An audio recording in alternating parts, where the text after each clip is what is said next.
Welcome to the Explainer. So today we're going on an epic microscopic adventure.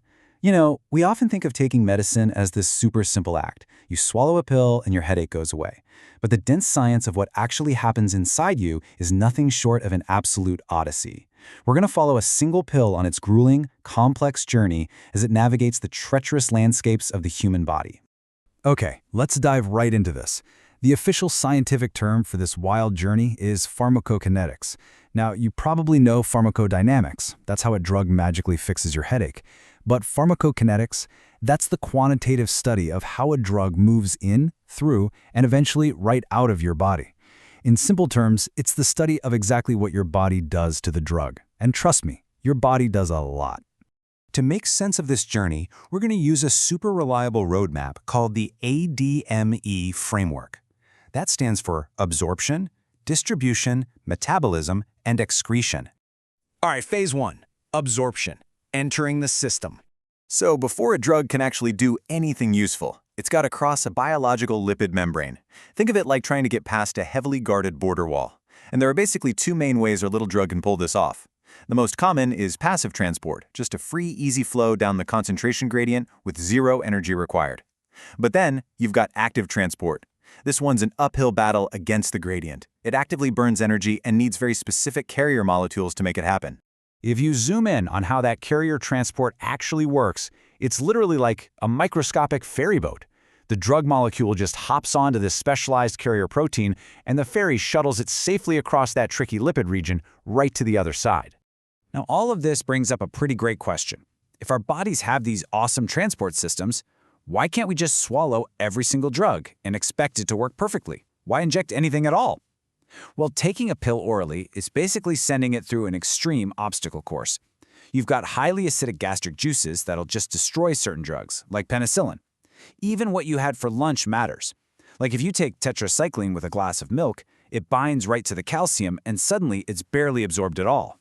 And this brilliantly illustrates the absolute biggest hurdle of swallowing a pill: first-pass metabolism. See, when a drug is absorbed through the gut wall, it doesn't just go straight to your heart or your brain. No way. It gets funneled directly into the portal blood vessel, which sends it straight to the liver. Your gut and your liver are basically acting as this incredibly strict border patrol, breaking down a massive chunk of that drug before it ever even sees your main systemic circulation. We call that huge drop a drop in bioavailability. Moving right along to phase 2, distribution, navigating the bloodstream. Okay, so assuming our drug actually survives the liver's border patrol, it finally hits the blood plasma. And now, it's got access to this incredibly interconnected biological network. Plasma is really central to everything here. Depending on the drug's specific chemical properties, it can branch out into your muscles, your fat cells, your sweat, or even breast milk. The bloodstream is literally the ultimate biological highway system. But not all roads are open to every single drug. Take the blood-brain barrier, for example. Your regular capillaries have these intercellular pores that just let drugs slip right on through.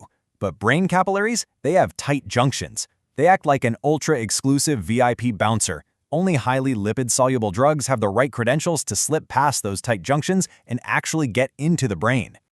Now, a truly fascinating thing that happens once the drug is in the blood is plasma protein binding. As they travel, a lot of drugs will reversibly bind to proteins, like albumin.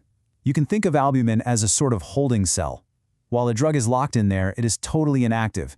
It can't be metabolized, it's just along for the ride. But here's where it gets dangerous. If you take a drug that has a super high affinity for these proteins, let's say aspirin, it can actually forcefully evict a lower affinity drug, like the blood thinner warfarin, right out of its holding cell. Suddenly, bam, you've got this massive, dangerous spike of active warfarin flooding your system. Which brings us to phase 3, metabolism, the body's filter. All right, this is where the liver really steps up as the body's ultimate chemical recycling plant. The absolutely crucial thing to grasp here is why this biotransformation is even necessary in the first place. You see, most drugs are administered in a lipid-soluble form, so they can actually cross those cell membranes we just talked about. But if they stay lipid-soluble, your kidneys are just going to keep reabsorbing them, without your liver constantly altering these lipid-soluble drugs into water-soluble ones, like 99.9% of drugs would just endlessly recirculate in your body forever. So how does it do it? Well, the liver achieves this recycling through two distinct phases. Phase 1 reactions primarily use this really vital family of enzymes called CYP450 to oxidize the drug. It basically unmasks its polar groups to make it way more reactive. Now, if Phase 1 doesn't quite make it water-soluble enough, the liver ramps it up to Phase 2. This is a synthetic reaction where the liver literally glues or conjugates a bulky water-soluble molecule like glucuronic acid right onto the drug. This forces the whole thing to become highly polar. Let's actually see how this builds with a real-world example, using a standard aspirin tablet. First up, the aspirin goes through a Phase 1 reaction where it gets chemically broken down into salicylic acid. Then it hits Phase 2, where a massive sugar-like molecule is conjugated to it, creating a glucuronide conjugate. Just like that, it's been transformed from an active, lipid-soluble painkiller into a completely inactive, highly water-soluble waste product. But here's the catch. This whole enzyme system can actually be hacked, and sometimes with pretty disastrous results. We call this enzyme induction.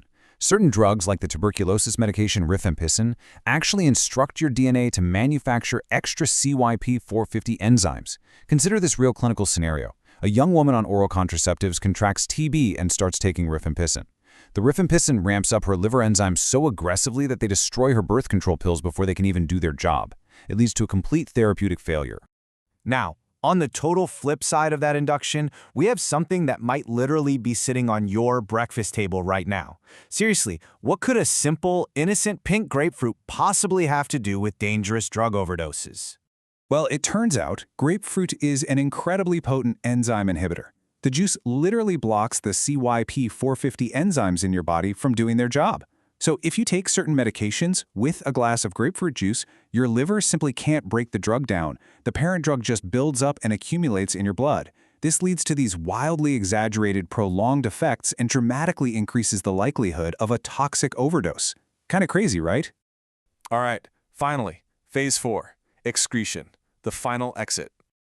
After being absorbed, distributed all over, and metabolized, our now water-soluble drug is ready for its grand exit. And most drugs make this exit through the kidneys and out into the urine in 3 very specific steps. First up is glomerular filtration, where free-floating drugs are just naturally filtered right out of the blood. Second is active tubular secretion, where your kidney cells actively pump the remaining drug molecules into the urine pathway. And finally, passive tubular reabsorption. This is where any leftover lipid-soluble drugs accidentally diffuse back into the blood, while our newly water-soluble ones stay trapped in the urine, ready for elimination. Amazingly, though, doctors can actually hack this kidney excretion process to save lives, using a principle called pH ion trapping. Here's how it works.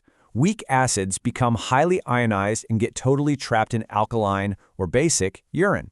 So, if a patient is rushed into the ER with a severe aspirin overdose, and remember, aspirin is an acid, doctors will immediately administer sodium bicarbonate to intentionally alkalize the patient's urine.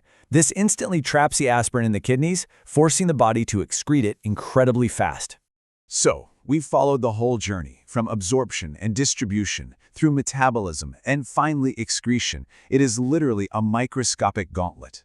Given this incredibly complex ADME journey, I'll leave you with this thought. How might your own totally unique biology, your age, the health of your liver, or even your genetics, alter the way a simple little aspirin works inside of you? The next time you swallow a pill, just take a second to marvel at the hidden, intricate biochemical odyssey happening right inside your own body. Thanks for joining me on this explainer, and keep asking questions.